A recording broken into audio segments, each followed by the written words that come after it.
Его разбудило попискивание птенцов и трепыхание их крылышек. Птенцы старались выбраться из ящика, взлетали, но все неудачно, и шлепались на дно.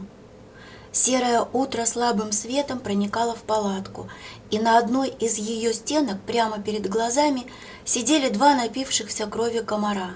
Смолин перевернулся на спину, ища чем бы их пришлепнуть, газетой или журналом. И тут увидел ее. Лариса крепко спала, подложив ладони под щеку. Волосы ее разметались по подушке. С минуту он разглядывал ее бледное, как бы прозрачное лицо с неестественно яркими припухшими губами. Вспомнил, как все произошло. В моей палатке женщина. Хотел весь отпуск провести один, отшельником. Извлек из пачки сигарету, но не закурил. Сколько ей лет? 25, 27, не больше. Кто она? Из какой семьи? Почему так живет? То, что было у нее со мной, не случайность. Она убеждена, что так можно. И не стыдится этого. Наверное, ничего другого от жизни и не ждет. А я? В палатке было тепло. Но Лариса спала, укутавшись до самой шеи. Бабы все так, неженки. Моя Ната тоже, чуть что, так пищала. «Ой, ты меня раскрыл, замерзаю».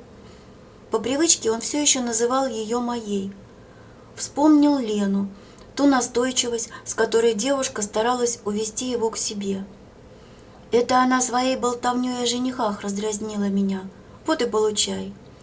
Выходило так, что он сделал все это только для того, чтобы досадить ей. Подвинулся к выходу, чтобы выбраться из палатки, и ненароком стянул с Ларисой одеяло. Грудь у нее была обнажена.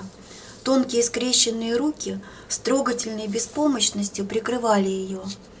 Лариса поежилась и подтянула круглые коленки к подбородку. Знакомое чувство озноба прокатилось по телу. Он взялся за одеяло, чтобы потихоньку прикрыть ее, и вдруг припал к ней, ища губами губы. Птенцы перестали биться, пищать, когда Смолин выбрался из душной палатки и глотнул полной грудью утреннего свежего воздуха. Утро, как всегда, начиналось в верховьях, за островом, тихое, спокойное, но он, поселившийся здесь ради этой тишины, ради этого спокойствия, уже не испытывал в душе этих чувств. Презирал себя, презирал ее, по-младенчески безгрешно спящую в его палатке. Убежал из города в эту глушь, на этот пустынный плес от сложности человеческих отношений. Но и здесь эта сложность уже опутывала его со всех сторон. Разыскал птенцов, которым удалось каким-то образом выбраться из ящика. Они бегали у самой воды, самостоятельно охотясь за букашками, совершая короткие перелеты, а поблизости, всего в нескольких метрах, сидели нахальные вороны, которые вполне могли их утащить. И Смолин водворил птенцов обратно в ящик, закрыл доской, приговаривая: «Рано вам еще на свободу, рано. Научитесь получше летать». Надо было столкнуть лодку в воду и проверить переметы. С этого он начинал каждое утро. Но сегодня мысли были совсем не о том. Глядел то на оранжевые палатки, то в сторону деревни. Бахтины угомонились поздно и проспят чуть ли не до обеда. Но в деревне уже слышалось мычание коров. Таисия Даниловна наверняка встала и хватилась квартирантки. Вместе с сестрой будут ждать, с которой стороны заявятся. В деревне скукота, и это для них развлечение. Взял топор и стал колоть дрова. Чурбаки выбирал посучкастее, покамлястее, которые раньше не давались. Ударял изо всех сил, чтобы было больше шуму, чтобы скорее проснулась гостья. И скоро ее лицо, заспанное, еще более бледное, чем вчера, появилось в отверстии палатки. Она глянула на зарю, поняла, что еще очень рано, и догадалась, почему он затеял колку дров. Усмехнулась уголками рта. Пошла к воде на мостике, сколоченной из досок, и сполоснула лицо и шею. «Полотенце у тебя есть?» «Есть». Он протянул ей его. Мимо проплыл на моторке парень из рыбнадзора в бушлате и тельняшке, видать, из моряков. Он то и дело снует тут, приглядываясь ко всем, в том числе и к Смолину.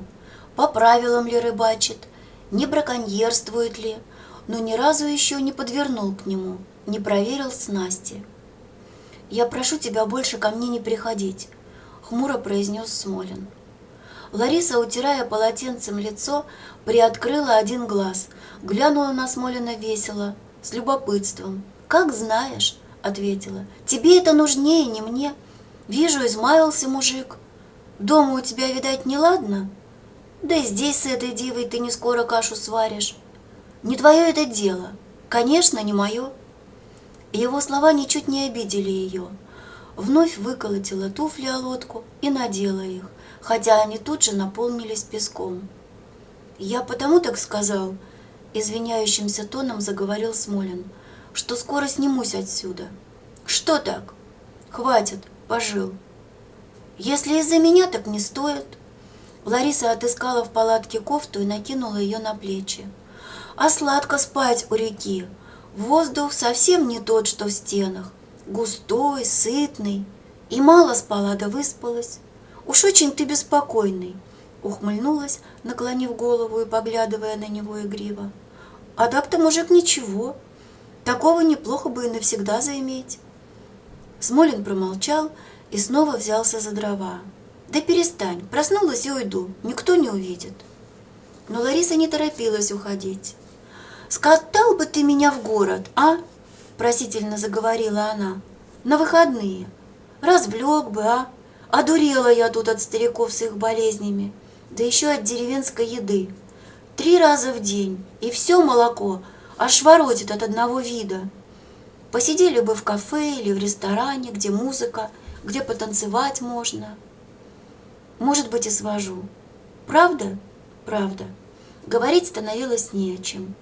«Ну, а так-то еще не приходить больше?» Вдруг робко, даже стесняясь, спросила она. «Не надо, я уже сказал». «Опять будешь один?» «Да, один. Ведь прокиснешь», — засмеялась она и пошла по пескам к деревне, то и дело подламывая каблуки.